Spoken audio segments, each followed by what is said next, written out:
guys? Reg na naman here, and this is another episode of Reg Review. So today I will be reviewing the new Colorway drop, which dropped today sa Titan. This is the Kobe AD Purple Hyper Grape or the Purple Lakers Colorway. So yeah, let's see what's inside. This is just a new release dito sa Titan. So kakakuha ko lang siya actually. So yun.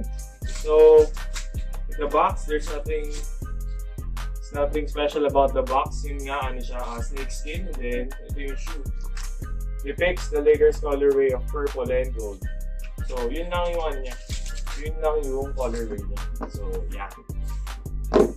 First, okay, yung Kobe AD is the extension shoe for the Kobe line. So nag-stop yung Kobe line ng Kobe 11. So after that, nung nag-retire si Kobe, gumawa sila ng Kobe AD line. So ito yung bagong Kobe AD line. May Kobe AD mid na line, yun yung which released last year. So ito na yung bagong Kobe AD ngayon. So review, which is I can see yung mga materials niya, it's mesh. Ito din sa forefoot niya, mesh to. Sa toe. Tapos may parang ano siya dito, may parang may parang tawag dito, rip stop flex zone. Dito sa gilid, ito. Dito sa gilid ng ano niya. This is for this is a forefoot mo para magbigay na parang support para pag nag-ano siya, hindi siya mapupunit yung material niya. So yun. Yung dito sa may ano niya, dito sa upper niya, it's parang suede yung yung material niya. Parang hindi naman just suede. Pero very cheap felt material lang dito sa gilid, dito sa upper niya. Ayan. Tapos dito sa likod, sa mga Kobe, mga Kobe line, may mga siya, external heel counter. Pero ito, napakanipis yung heel counter niya, tsaka plastic siya. Hindi siya katulad ng mga Kobe na models na makapal yung heel counter dito sa external. So, medyo nag-aalangan ako doon. Tapos sa internal niya, may internal booty siya sa loob, parang may dito, may makapal na for the heel. Tapos ayun. Dito sa model ng Kobe na to, hindi siya yung may separate tongue. So parang one piece booty or slip-on lang siya. Kita niyo naman dito, one piece construction siya. So slip-on niyo na lang yung sapatos niyo, which is hindi maganda for me kasi especially I have wide feet. Mahihirapan ako ipasok sa aking paa kasi nga mag-wide feet ako. Pero yun, yun talaga yung construction niya. So yun, dito sa tongue area niya, very soft yung material niya. Parang yung mesh lang siya. It's backed by mesh. Tapos yun, may mga maliliit na holes for your ventilation. Tapos yun, yung yung dito sa cushion niya or yung sa midsole, gamit niya yung heel unit ng Nike Zoom Air, injected shock.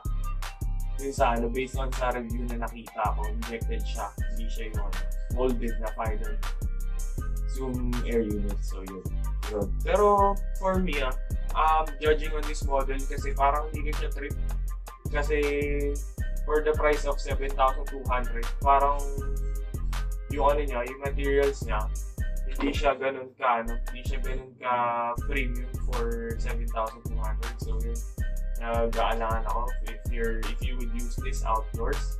Pero compare mo naman sa Kobe AD 360, NXT 360, mas makapal yung rubber niya dito kaysa din sa NXT 360. Pero mas maganda syempre pa rin yung perform yung Kobe AD NXT 360 indoors.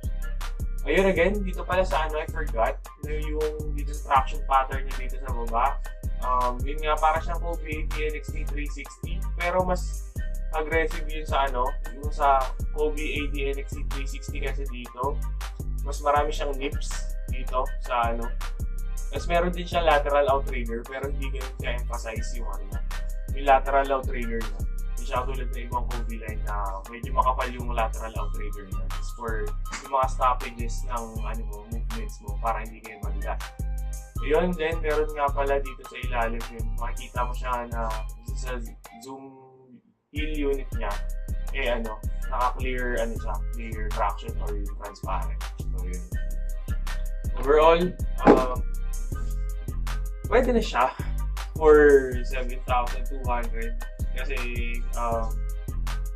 hindi siya ganun ka-ganda. For me, I'm not sure kung dito sa paglalaro nito maganda yung pero mas maganda pa rin yung sa NXT 360. If you would get na NXT 360 sa outlet stores, go get it kasi dito.